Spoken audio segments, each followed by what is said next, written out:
উৰিয়াম ঘাটলৈ আমি যাম কাৰণ 500 ঘৰ মানুহে 5000 বিঘা যদি জংগল দখল কৰি দিয়ে তাত আমাৰ আপত্তি আছে। এলে গোৱালপাৰাত উচ্ছেদ হৈ আছে বনাঞ্চল বিলাকত।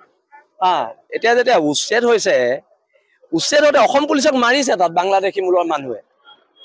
এই অসম পুলিচৰ গাত হাত দিয়াৰ পিছত মানে বাংলাদেশীয়ে এখন যুদ্ধ ঘোষণা কৰি দিল আৰু সেই যুদ্ধৰ এটা উত্তৰ দিয়াৰ সময়।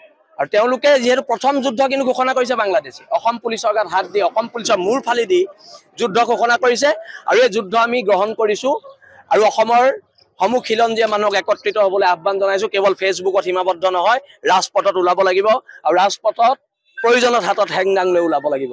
আৰু এটা শিৱসাগৰৰ চিন্তামণিগড়ত বাংলাদেশী সোমাইছে। আজি চিন্তামণিগড় ওচৰৰ পাজৰে মানুহে মোলে ফোন কৰিছে। এটা চিন্তামণিগড় মোৰ ঘৰৰ পৰা কেই কিলোমিটাৰ, 15-20 কিলোমিটাৰ দূৰ, 15 কিলোমিটাৰো নহয়। এটা চিন্তামণিগড়ত উচ্ছেদ কৰিবলৈ আমিতো পুলিচলৈ ৰখি নাথাকিম, আমি এদিনতে উচ্ছেদ কৰিম চিন্তামণিগড়, যিকোনো পৰ্যায়ত গৈ উচ্ছেদ কৰিম। আৰু যিখিনি পুলিচৰ গাত কোব পৰিলে, বাংলাদেশীৰ হাতৰ যিখিনি কোব পৰিলে, প্ৰতি কোবৰ বিচাৰ হ'ব, প্ৰতি কোবৰ বিচাৰ হ'ব। আক্ৰমণ হ'লে প্ৰত্যাক্ৰমণ হ'ব আৰু অসমৰ খিলঞ্জীয়া মানুহ শেষ যুদ্ধলৈ সাজু থাকক। যুদ্ধ কৰিব লাগিব, নহ'লে জাতি নেবাচ। সকলো শেষ যুদ্ধলৈ সাজু থাকক। আৰু এটা কথা আমি একদম স্পষ্টকৈ কৈ দিছোঁ, যে ৰাজনীতিৰ ঊৰ্ধ্বত কথা বতৰা হ'ব লাগিব। বিজেপি কংগ্ৰেছ সকলোৱে ৰাজনীতি বাদ দি প্ৰথম জাতি ৰক্ষা কৰক, জাতি ৰক্ষা সংগ্ৰামখনত অৱতীৰ্ণ হওক। তাৰ উৰিয়াম ঘাটলৈ আমি যাম কাৰণ 500 ঘৰ মানুহে 5000 বিঘা যদি জংগল দখল কৰি দিয়ে তাত আমাৰ আপত্তি আছে। এলে গোৱালপাৰাত উচ্ছেদ হৈ আছে বনাঞ্চল বিলাকত।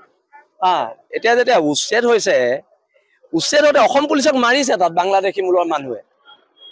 এই অসম পুলিচৰ গাত হাত দিয়াৰ পিছত মানে বাংলাদেশীয়ে এখন যুদ্ধ ঘোষণা কৰি দিল আৰু সেই যুদ্ধৰ এটা উত্তৰ দিয়াৰ সময়। আৰু তেওঁলোকে যেহেতু প্ৰথম যুদ্ধ কিন্তু ঘোষণা কৰিছে বাংলাদেশী, অসম পুলিচৰ গাত হাত দি অসম পুলিচৰ মূৰ ফালি দি যুদ্ধ ঘোষণা কৰিছে আৰু এই যুদ্ধ আমি গ্ৰহণ কৰিছো আৰু অসমৰ সমূহ খিলঞ্জীয়া মানুহক একত্ৰিত হ'বলৈ আহ্বান জনাইছো। কেৱল ফেচবুকত সীমাবদ্ধ নহয়, ৰাজপথত ওলাব লাগিব আৰু ৰাজপথত প্ৰয়োজনত হাতত হেংদাং লৈ ওলাব লাগিব। আৰু এটা শিৱসাগৰৰ চিন্তামণিগড়ত বাংলাদেশী সোমাইছে। আজি চিন্তামণিগড় ওচৰৰ পাজৰে মানুহে মোলে ফোন কৰিছে। এটা চিন্তামণিগড় মোৰ ঘৰৰ পৰা কেই কিলোমিটাৰ, 15-20 কিলোমিটাৰ দূৰ, 15 কিলোমিটাৰো নহয়। এটা চিন্তামণিগড়ত উচ্ছেদ কৰিবলৈ আমিতো পুলিচলৈ ৰখি নাথাকিম, আমি এদিনতে উচ্ছেদ কৰিম চিন্তামণিগড়, যিকোনো পৰ্যায়ত গৈ উচ্ছেদ কৰিম। আৰু যিখিনি পুলিচৰ গাত কোব পৰিলে, বাংলাদেশীৰ হাতৰ যিখিনি কোব পৰিলে, প্ৰতি কোবৰ বিচাৰ হ'ব, প্ৰতি কোবৰ বিচাৰ হ'ব। আক্ৰমণ হ'লে প্ৰত্যাক্ৰমণ হ'ব আৰু অসমৰ খিলঞ্জীয়া মানুহ শেষ যুদ্ধলৈ সাজু থাকক। যুদ্ধ কৰিব লাগিব, নহ'লে জাতি নেবাচ। সকলো শেষ যুদ্ধলৈ সাজু থাকক। আৰু এটা কথা আমি একদম স্পষ্টকৈ